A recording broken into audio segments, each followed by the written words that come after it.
Hey, what up, everybody? This is episode 19 of the PVD Horror Podcast. This is Dave. This is Brandon. Wait a minute, I thought I was going second. Shut the fuck up and just say this is PVD Horror. This is Joshua, and you're tuned into PVD Horror.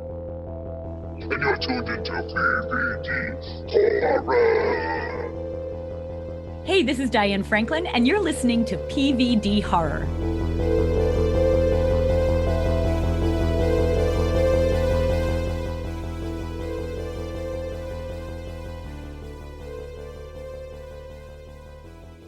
All right. What time is it? I think it's horror news time.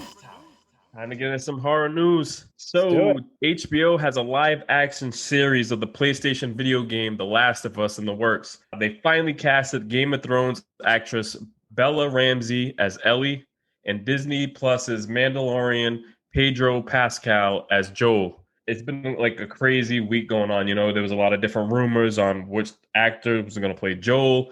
And I know like the whole community for like video games and horror was just kind of pissed, going back and forth with, no, don't pick this person, don't pick that person.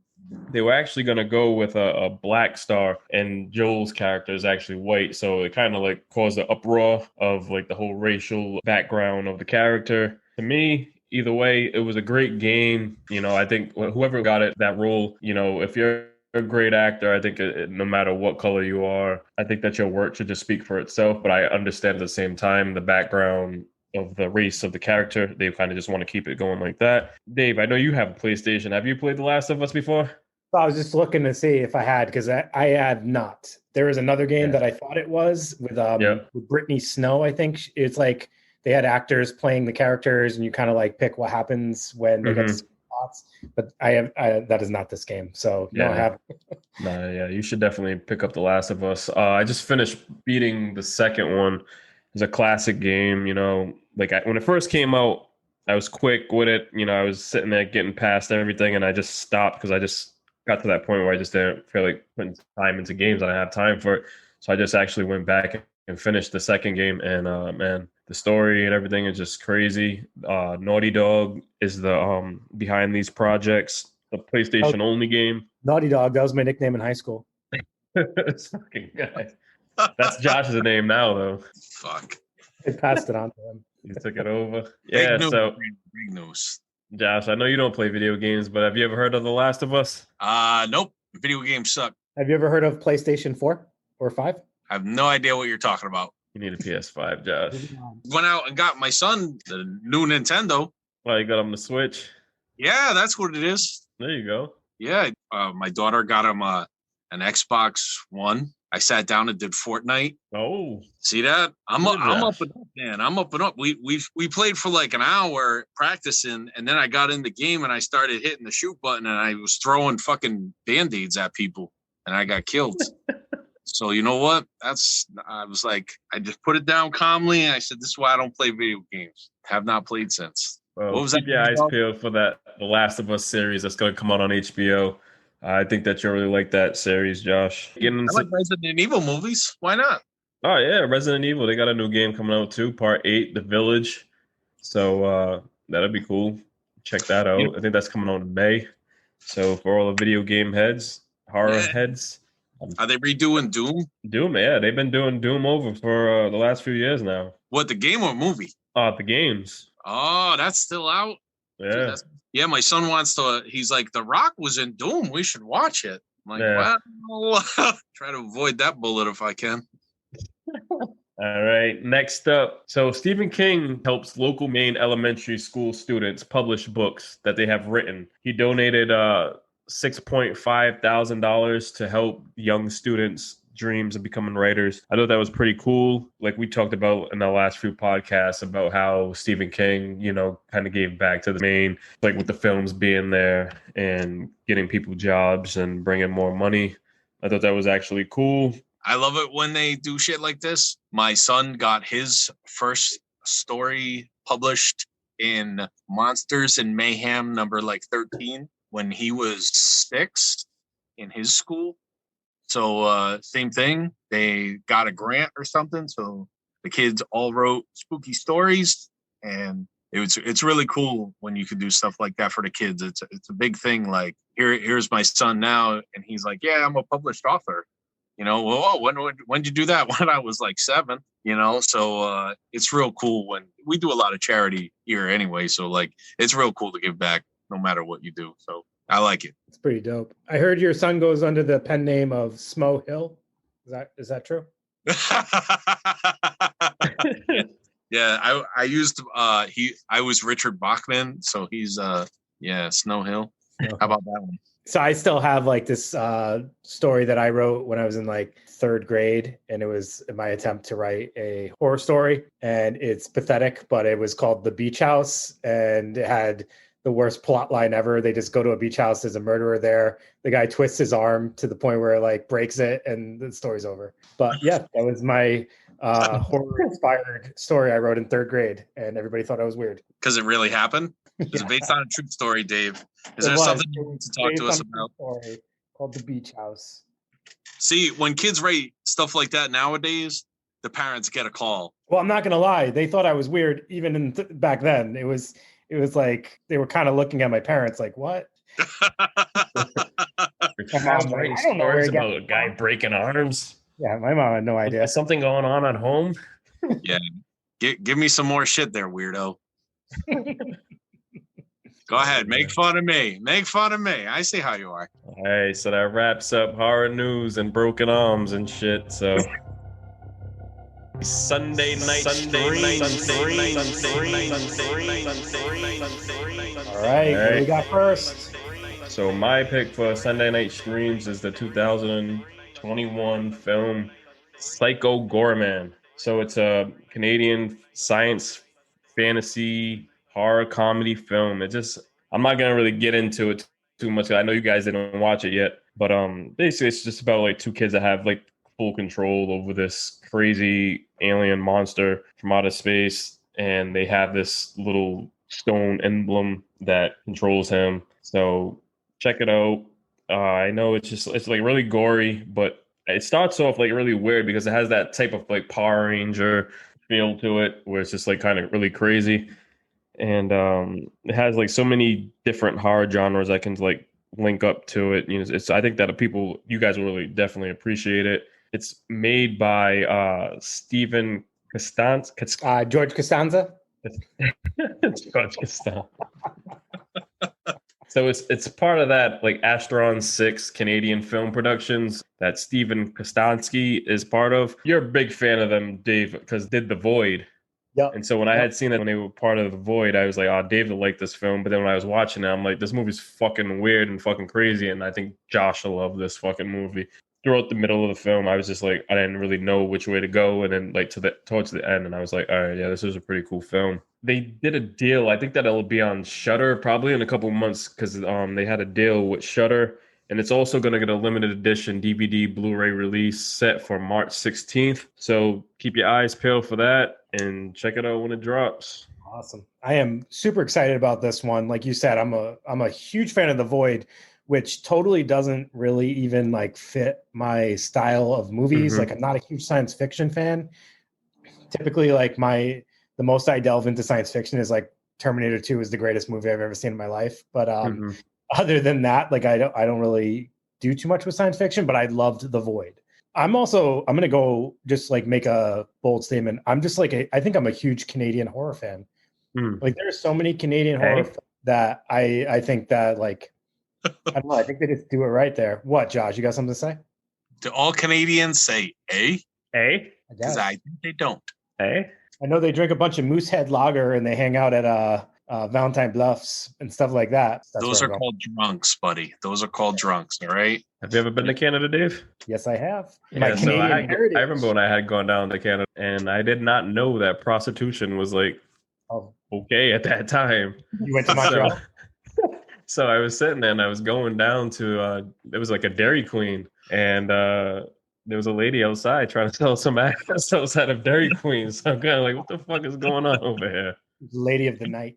No, it was in the day. It was around like fucking 5 p.m. The sun was out. And I was eating a fucking blizzard. And only the busted ones go out at night in Canada. So the really cool thing about Canada is even in their McDonald's, they sell poutine, which no, Brandin, this has nothing to do with their ladies of the night. Poutine is French fries with gravy and cheese curds on it, and it's delicious. Have you guys had it? No. Oh my God, it's a fucking delicacy. I'm telling you, you guys have to have it. Yeah, I've been to Canada 1,000 times. We used to go every year, 18, 19, 20, because you could drink underage there, and it's a fun time. But back to their horror, the movie Possessor, Cronenberg, that's Canadian horror. Yep. There's been a number of Canadian horror films. Pontypool. I mean, others are escaping me at the moment, but I am a huge fan. So I am really looking forward to seeing Psychogoreman. So thank you, Brandin, for bringing that to our attention. So you bust my balls about a wrestling when I was talking about wrestling, and you're talking about fucking French fries, Dave. Yeah, man, I'm talking about poutine because not enough people know about poutine. I'm the ambassador of poutine. Poutine pie. Poutine. Poutine clan. You have fries with gravy on it. What kind of gravy, Dave? You get anywhere over there. Move to Canada. You ever had fries with like this white kind of gravy on it? No, Brandin, it's not white gravy. That's what your daywalker was maybe putting on your French fries over there. Just putting that on your medium frosty. But the fucking blizzard. No frosties here. Did you turn it upside down to make sure it doesn't come out of the cup? All right. Next film, not Canadian. It is called Killer Therapy. And this was directed by Barry J. I already don't trust him because he has two first names, but I will watch his film anyway. This had PJ Souls in it. It had Adrian King in it. It had, because I can't say his last name, it's I put Dig Farts. What's that? Dig from Halloween, Rob Zombie version, the young Michael Myers.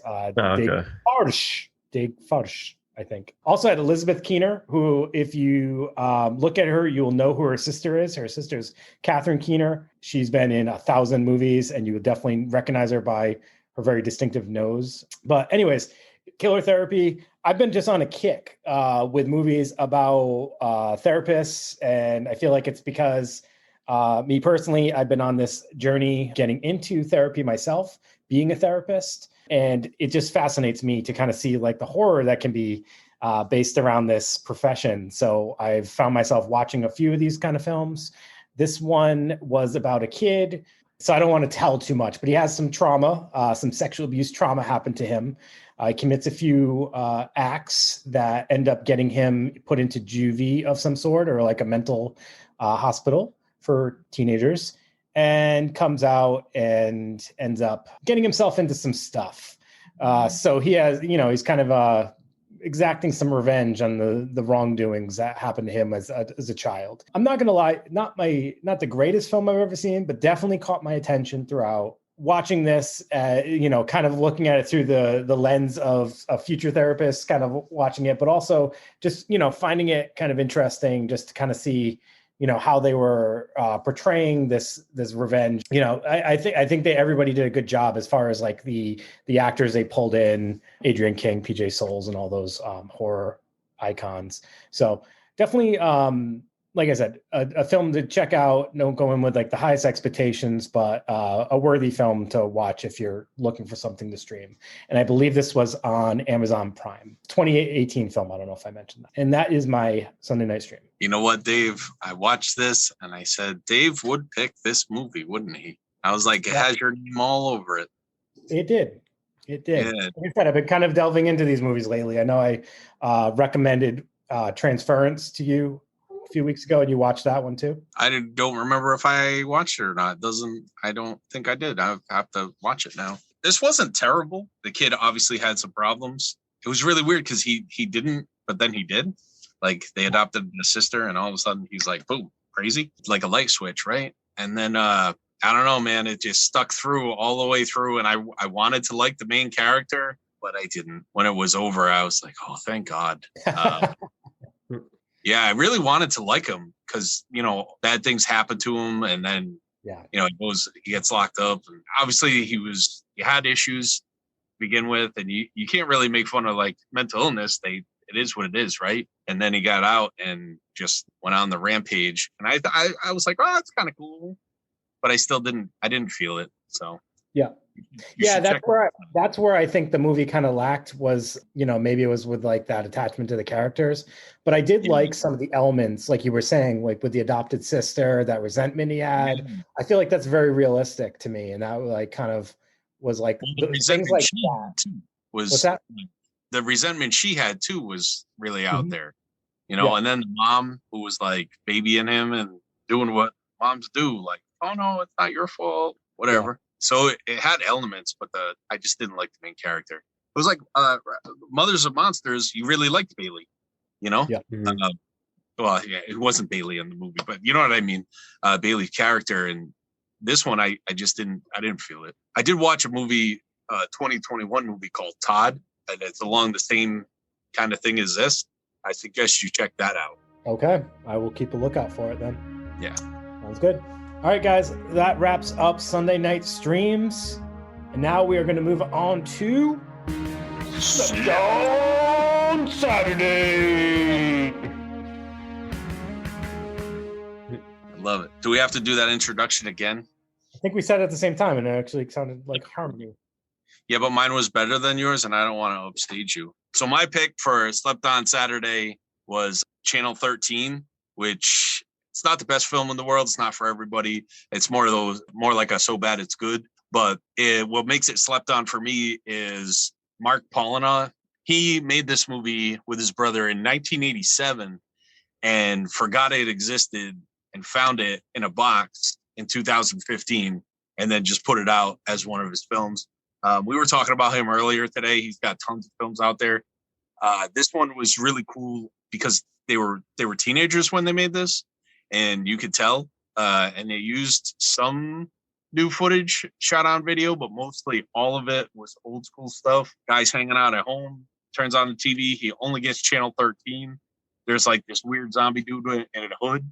And it turns into 3 separate stories, which was really cool. One was Killer Scarecrow. Then this weird giant bird you could tell was made by teenagers. It was really hokey. And then the next one was like these cannibals that hacked people up to make spaghetti and sauce. It was amazing.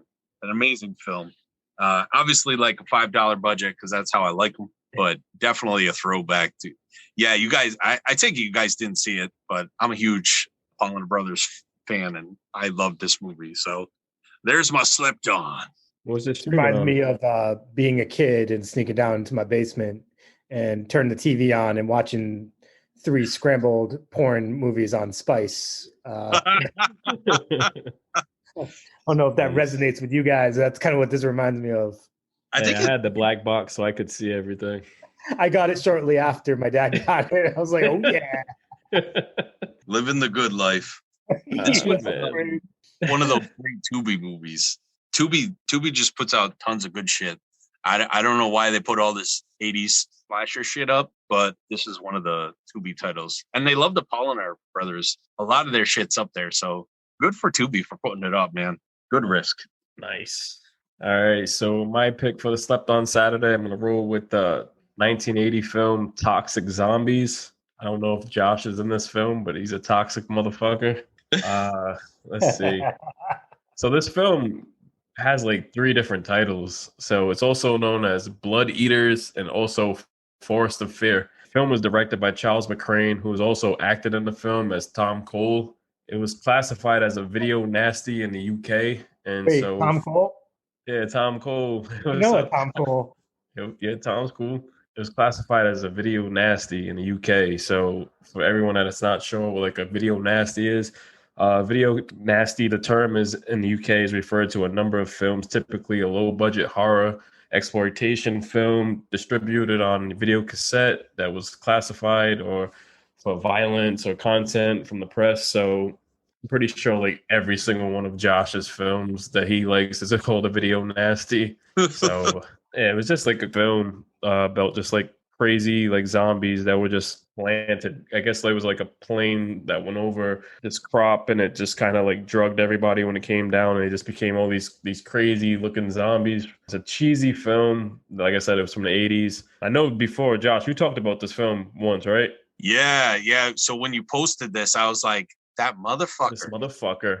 I put that up on we did. I talked about it on the podcast, like I forget what episode.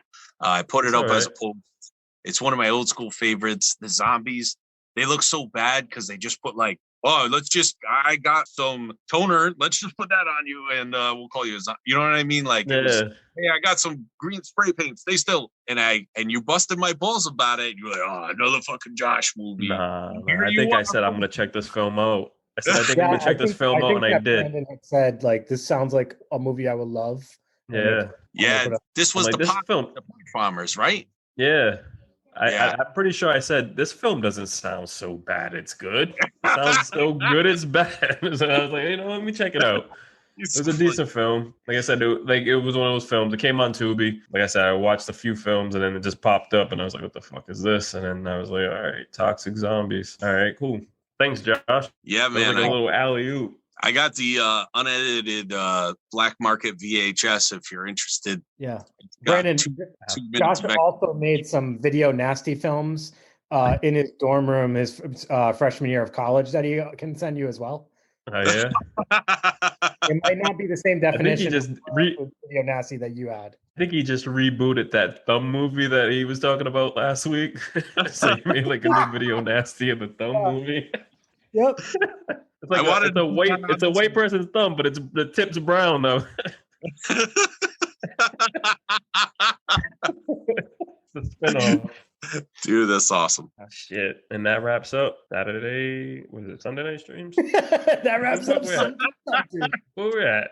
That wraps up this segment that I can't remember. Wraps up the whole fucking podcast.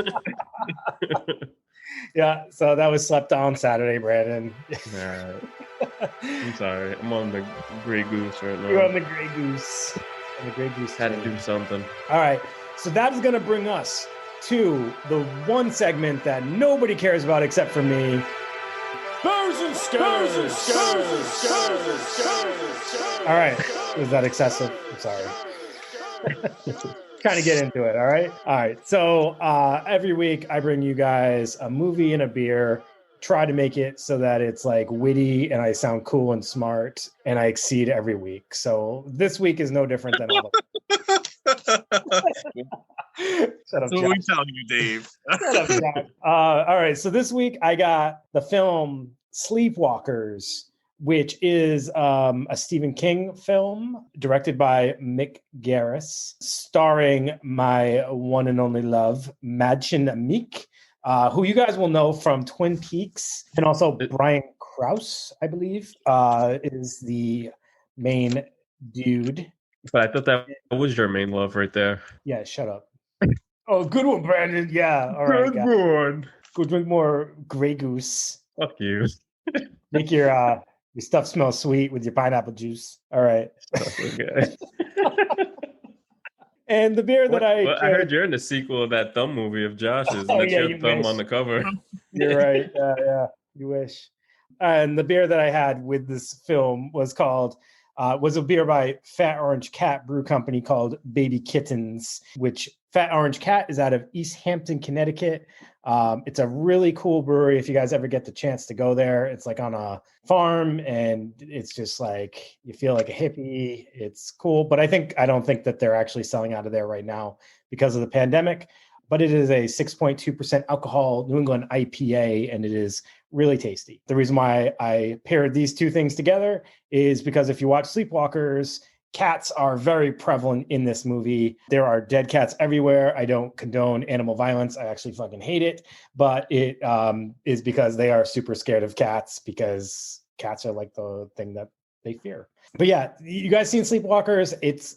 For me, it was like one of those films that when it came out, I don't think I knew how to take it at first because it kind of looks a little cheesy. But I think it's like almost supposed to be that way. And when you watch it now, you can kind of like appreciate it for what it is. It's almost like soap opera-ish. There's some themes of like incest and stuff. The dude and his mom are in this weird relationship that you don't really understand at first. But yeah, it's, watching it now, I definitely have a different appreciation for it. And I thought it was pretty cool. So what do you guys think? Yeah, I thought it was a good movie. I think the makeup and everything from back in the day when that was done, I thought that was pretty cool. But I when I first seen it, I was like, this looks like one of those big fucking creatures from The Gate. Like when he transforms from the cat to the guy. He looks like, how the guy, you get what I'm talking about. Yeah, I know what you're talking about, dude. Oh, I was saying, I thought that was cool. Yes. All right, yeah. So I thought that was cool. That always stood out to me for that film. This was one of my favorite VHSs back in the day. Oh, I watched it on VHS. So there you go. Good pick. Thanks. Good pick. On the movie, not the beer. Yeah. So that brings me to mine. Beware. This movie is not really good, right? That brings me to So Bad It's Good.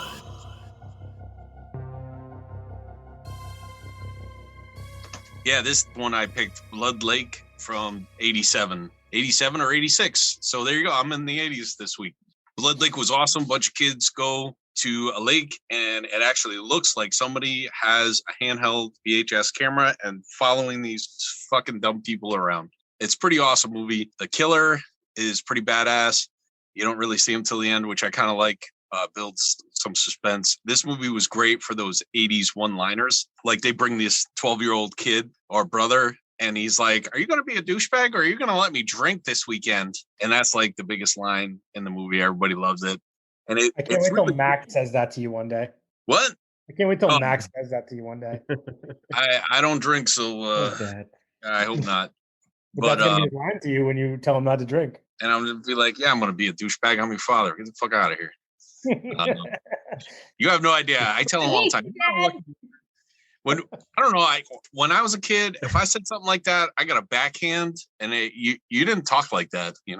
Kids nowadays say whatever they want, but you can't hit your kids because you go to jail or whatever. So anyway, back to the movie. It was really interesting when you step back and you look at this. I had seen this in the 80s, and I thought, wow, what a cool movie. Looking at it now, there's like a 12-year-old girl and they're pushing the 12-year-old boy to sleep with the 12-year-old girl.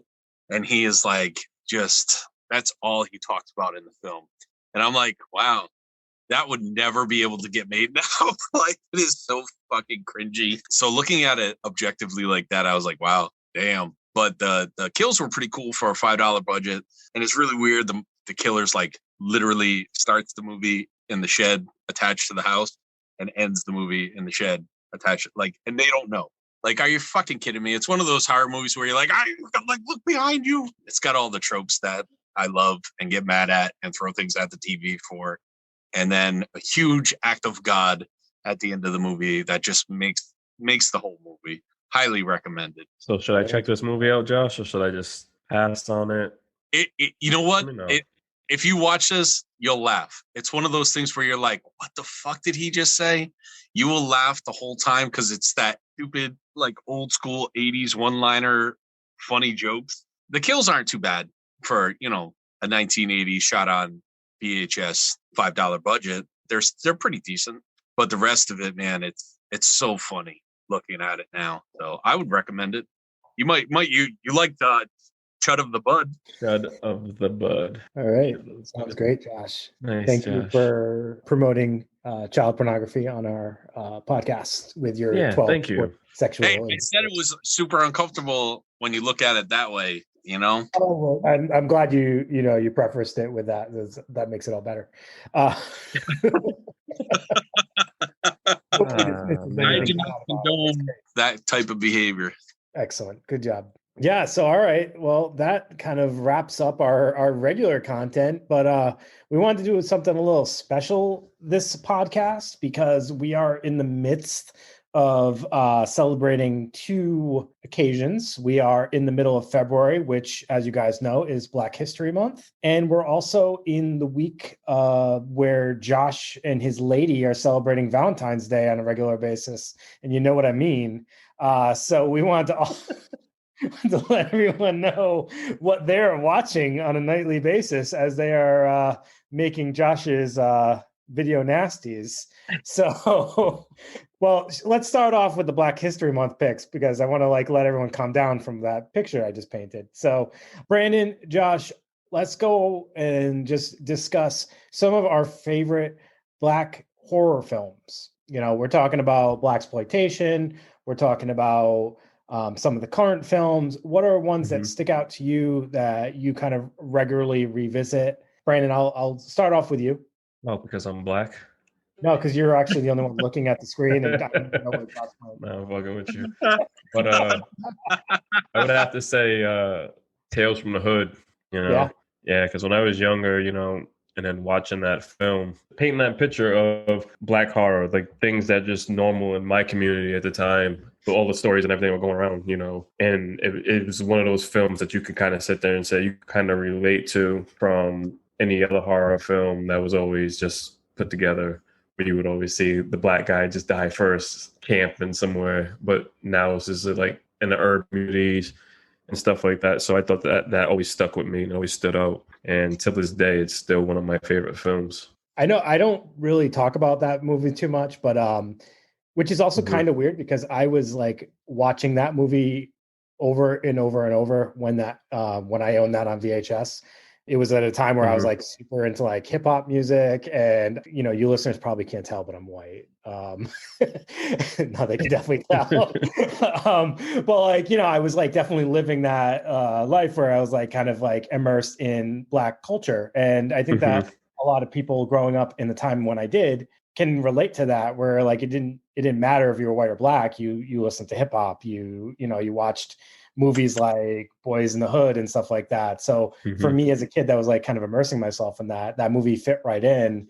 And I was watching that all the time. And I didn't even think twice about it, which kind of, I think kind of speaks on how I feel about Black culture. It's it's just part of what I know. And I think a lot of people can relate to that. But that is such a great film though. And when you watch it from that perspective of Black horror, is you really do get an appreciation for kind of the messages they're sending, because there was there's that whole segment with Corbin Burnson, I think it is that which actor it is, was the politician. And you definitely delve into some kind of Black history and stuff like that, and just it touches on that stuff, but as a kid I didn't even think of it as that. So great pick, Brandin. I really do enjoy that movie. Josh, what would you say is one of your favorite Black horror films? You know what? I never classified them until I started hanging out with you guys, a Black-ish, that even horror movies, the Black ones were different. There were tons of really good actors that were Black, that were in tons of movies that were horror related. But then if you're looking at the whole cast, there was one that really shook me when I saw it. When I was younger, was Black Devil Doll, I think it was. The one with the lady who falls in love with the doll, and it starts just fucking her all the time, man. That movie was crazy. That was crazy. And she was hot too. I can't remember the actress's name, but she was hot. And the first time I saw that, I was like, damn. And I always liked the Killjoy movies. I don't know, maybe I'm the only one. I always thought he was an underrated slasher that could have really been so much more if somebody had given him more money and stuff like that. The first Killjoy was real good. I really liked that. And that came out in I think the 90s. I was a teenager when I saw it.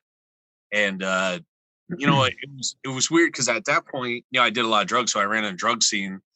And there's all makes and models in that scene. But then I loved heavy metal and horror. And at the heavy metal shows at that time in Rhode Island, there weren't a lot of Black people. And when you're doing horror movies, no one liked horror. It was very rare to hook up with people who liked horror movies, because it was shh, don't tell anybody that you're renting these horror movies. So, but those were two that I really appreciated. And then when I got older, I loved Candyman when that came out. And in Candyman, they're in Chicago, I think it is. And I had been to that ghetto converted green. And when I was there, it wasn't like, oh, this is a black neighborhood. It was just like, oh, I need a fix and I'm in the ghetto. Like, that's what it was. So, looking back on that movie and everybody's like, oh, that really represents. And I was like, oh, okay. Like, sure. But it was such a good movie. Can I ask you, Black Devil Doll, are you talking about the 2007 film? No, this one came out in the 70s. I want to say it was Black Devil Doll. There is a 2007 film, which I have seen, and I'm surprised if you haven't seen it. Well, I guess it must be a take on the old Black Devil Doll, but at the time, I interpret it as, Brandin will get what I'm talking about. You remember Lil Penny? And Anthony Hardaway's little sidekick? I thought it was a take on that. So I guess I didn't know that there was an older film called Black Devil Doll. And obviously it's out there. It's super offensive. But you know what? I totally forgot about that movie until you just said that, Josh. So I'm going to look to find the older one, and I'm actually want to try to see if I can find that 2007 one too, because that was cool. Crazy. I just want to say, if you really want to talk about Black History Month, the big one for horror that really started it, and I don't want to say started it, but Night of the Living Dead had the main character who was a strong, intelligent, well-dressed black guy. And he was the one that kept everything together through a whole movie. Yeah. And, I wasn't alive when it came out, but I still hear about it to this day with people who were. And I guess that was revolutionary. I had never even thought about that. I just thought it was a badass character and a badass movie. But then later on, when you start hearing about the differences, then I was like, oh, yeah, like that makes sense. Yeah. So I thought that was that's pretty cool, too, Yeah, Dwayne Jones. I believe was the actor. And the interesting thing that, anyone who's seen the documentary Horror Noir will know that it actually wasn't written to be an African-American actor. It was just written, he was just the best that auditioned. No. And that's the coolest part about that is, it kind of broke the mold without even being intentional. And how cool is that, So, we were just naming our picks. I was going to name Candyman as one of my all-time favorite. When I think of black horror, I think of Candyman. But Josh, you're absolutely right. Night of the Living Dead, that definitely is up there. Even, Dawn of the Dead, we have, is it Ken Foree that's in that? Yeah. His character sticks out to me. But then since because we didn't mention it already, Blackula is like, he's the best of the Brandin? I said, I just said it. I don't know if you heard me. Oh, I didn't hear you. Sorry, man. I totally missed that. But yeah, Blackula is like the epitome of like the blaxploitation for horror films. Yeah. For those of you guys who have checked out our Instagram, I posted about Blackenstein, but I mean, that movie doesn't hold a candle to Blackula. And William Marshall is pretty amazing in his role. So yeah, so those are some of our Black History Month, Black horror picks.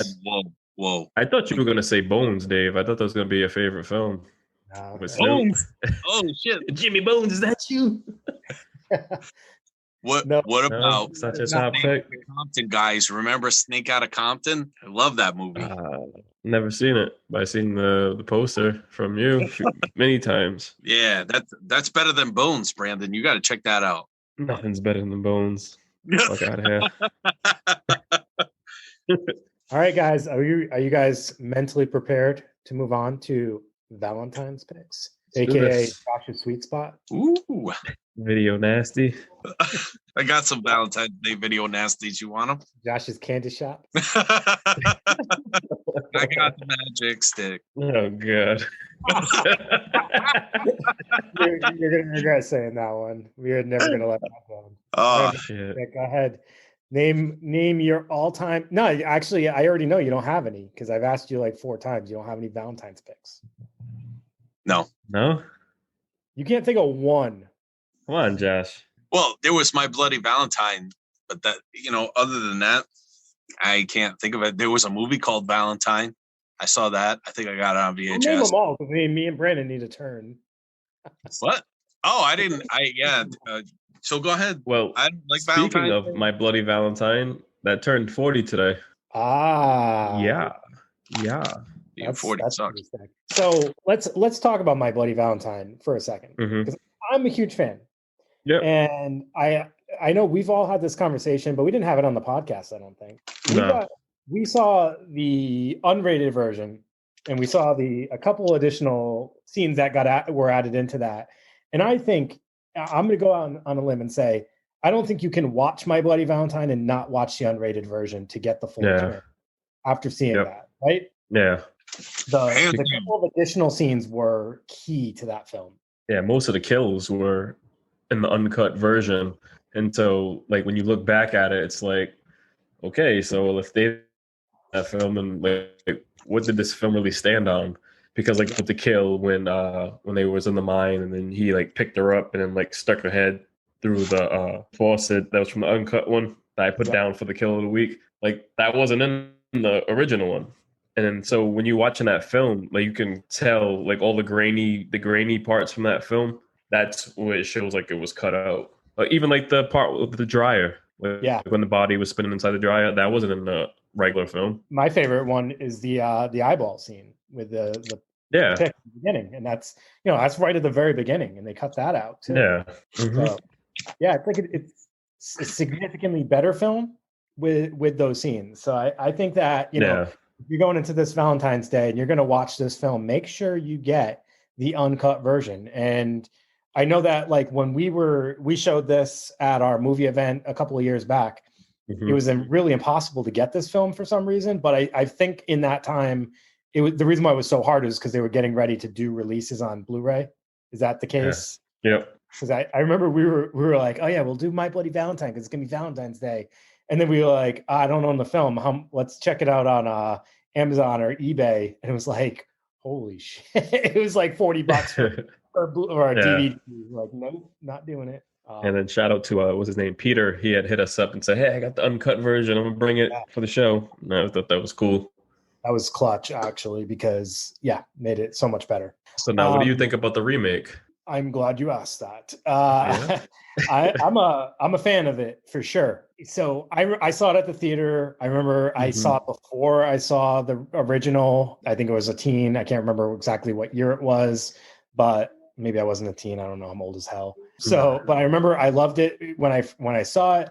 It's definitely a little bit more action packed, which you would expect from a newer film, but it was also gory. And if you saw it in the theater, it was like around the time where that Real D came out, and it was pretty good. I would say it was pretty good. So I enjoyed it. I was actually watching it last night with the kids. We watched it, and the replay value for it, still holds up to this day for for a remake. And it wasn't bad. They enjoyed it. So that's cool.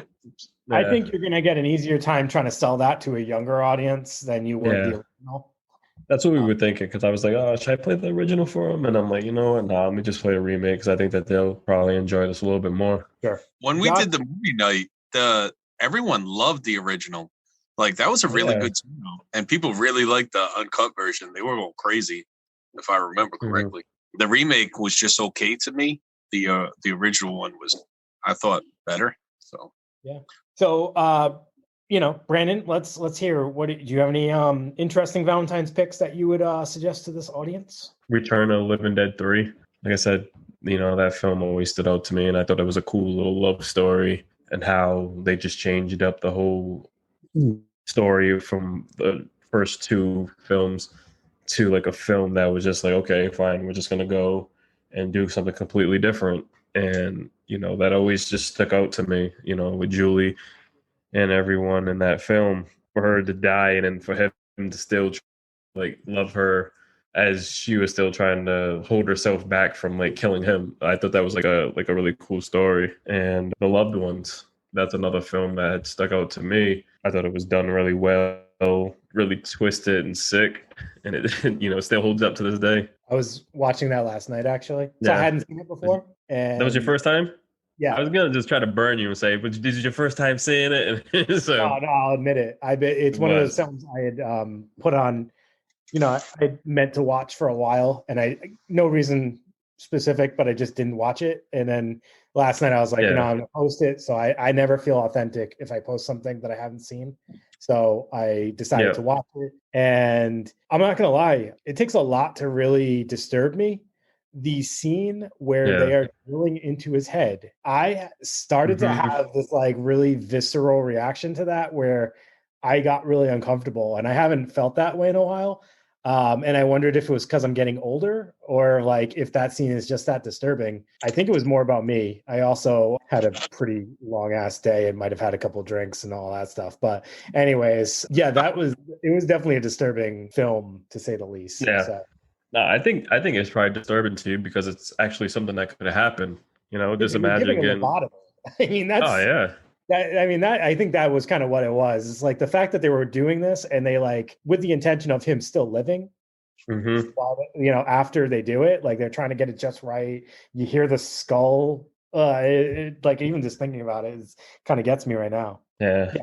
Good film. And you know what, Brandon? Like I told you last year when I watched it, that Return of the Living Dead 3, I think it's a great pick. You're right. It's kind of like a forgotten romantic horror. Yeah. That people don't mention and is frequently overlooked. When I finally did kind of sit down and watch the full film, because I'd only seen bits and pieces, I was definitely impressed with it. So that's a good pick. Yeah. So I'm just going to finish this out with a couple of last picks. So one that I recently watched that I want to talk about because I feel like I'm going to end up talking about it a little bit more in a future episode is called Are We Not Cats? This is on Shudder and it is also on Prime. Talking about it because it's a weird ass film, but just weird enough for me to like it. It reminds me of a film I talked about in a few episodes before called Lace Crater, where it's a movie I know that not everybody's going to like. Josh burns me on that about that film all the time. But Josh, I feel like you're going to watch this and probably burn me about this one too. Cocky in it? No. If you look at the poster of this film, it is actually a sneak peek of what you're about to see because it is a hairball in the shape of a cat. And for those of you who are familiar with some certain mental health issues, eating hair is actually a mental health issue that is brought up in this film. And I'm just going to leave it at that. It is a love story though, and it is a very strange love story. So I would just say check it out, but if you hate it, then don't say I didn't forewarn you. And then I want to also talk about Valentine because that is like, I feel like the last few years I really harped on My Bloody Valentine. And this year I really want to like promote the movie Valentine because it is an underlooked 90s slasher classic that I think we're going to be talking about for years to come. The kills in it are actually awesome. The Cupid mask is sick. I love it. And I just feel like it's a good film. It is a 90s slasher with like everything about it. It reminds me of like Urban Legend, I Know You Did Last Summer, Scream, all those films. I know people are talking about it a little bit more this year than they had been in previous years, but I really want to like urge people who haven't seen it, go check out Valentine. You guys are going to love it. Oh, no. Like every other 90s slasher. Remember? No. What's the best remake or what's the best Scream sequel? Valentine. That's all, like they all fit together. They're all the same. Those 90s slashers were very cookie cutter. I have the VHS and I was like, am I watching Scream or I Know What You Did Last Summer? So yeah, but if you like that recipe, all right. So what I'm gonna like compare this to is it's a Saw franchise. I like that recipe. I like what they're putting down. They have, an outline of what's going to happen. You kind of already know it, but you don't know what angle they're going to go with it. Like I know what I'm getting into when I go sit down in a Saw movie. When I sit down in a 90s teen slasher, I know what I'm getting into. I know what I'm committing to, and I'm in for it. And this one, is no different. There's a cool twist at the end that you kind of already might have seen coming. Maybe you didn't, but the kills are cool. So yeah, basically some of these films are you just wait and see who the killer is. That's the main thing you want to know. Yeah. You can't forget Cupid, by the way. I forgot all about that until you said Cupid. I'm trying to but Cupid was pretty good. That was the legitimate, like Cupid was a bad guy, came in and started fucking shooting arrows at everybody.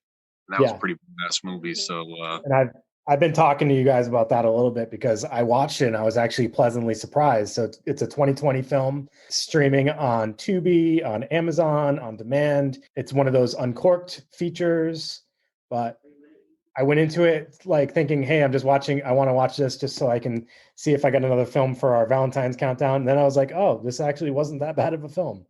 So Yeah, definitely. Yeah. So I've seen that movie around a few times, but I've never watched it because I think that the art case, the case for that movie, it just doesn't do it for me. It kind of just looks cheesy. Yeah. So I was always putting that film to the side, like, nah, I'm all set. So I'll check it out and I'll let you guys know what I think about it. Yeah. So one of the things about it is like it's about Cupid. Like they have this whole like background on like how Cupid ends up turning evil, but it's also about like flash forward, they're in like modern day, and it's about bullying and stuff like that. So it's not necessarily about what you see on the cover. So it's a little, that's involved, but it's a little deceiving. Yeah, Brandon, I think you would like it. It was one of those films that once you start watching it, you realize how layered it is. Like there's different layers of film on top of the story, or I should say layers on top of the story. So it's pretty, the way it plays out is pretty cool. And the kills were cool. Like, I know you're a big kill guy. The kills were pretty cool too. The Cupid itself looked kind of hokey, but I think he's Cupid. Like, how are you going to make him super badass? Yeah. But they did a decent job. I think that one will get a lot of love in the next few years. So you guys better not fucking fail me. That's 2 recommendations. So one of them better hold up, and I'm pointing at you, Dave, because I can't really take this guy's fucking opinion all the time. So, Brandon, if I were gonna make a guess out of the movies I just recommended, take Valentine out of there because you've already seen that. I would recommend. Yeah, I've seen that. For you, I would probably say you might enjoy Cupid more than you're going to enjoy Are We Not Cats? And I am going to make a guesstimate that I am probably the only one in this panel that is going to enjoy Are We Not Cats? But I'm still going to urge you guys both to watch it just because I will get enjoyment to hear what your responses are. Brandon, I got 2 words for you. Toxic zombies. You know what, Josh? You're toxic and shut the fuck up. So, yeah, we'll see. We'll see, Josh. Yeah. All right, are we done? I have candy that I need to eat before I go to bed, so I can. You are sausage. You are sick. So you can what? A stay sausage. A steak sausage. No, he's gonna stay sausage. Stay sausage. Oh. See, I'm not round anymore. I'm just sausage, and I have to be sausage. I asked you to go to the gym today. You said no, so. Yeah, that was this morning, dude. I was busy. I ended up going afterwards. I was like, you know what, Brandon's right. I really got to the gym. I went to the gym and then I left and bought cookies. Oh, did you take a slice of pizza? Was it pizza day at the gym today? Dude, they don't hand out the candy anymore. What's up with that? Fucking guy. All right, everybody, that wraps up this episode. Thank you for joining us as we kind of broke down all of our Instagram and social media pics that we regularly do, plus adding in a little element with the Black History Month and the Valentine's picks. Hope you guys check out all those films. Hope you enjoy our picks. If you don't, then that's on you. You have poor taste in movies. No, I'm just kidding. But no, we do appreciate you guys giving us feedback on our posts and stuff like that. So definitely, stay in touch with us, and hope you guys enjoy the rest of the month of February. So signing off, this is Dave. This is Brandon. And this is Joshua. Have a good night. Take it easy.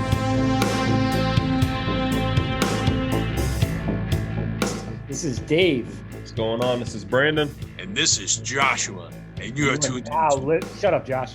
Why mess me up? You want to do it again? Are we doing it over or are we keeping this? We'll just give Josh his glory, I guess. His glory hole.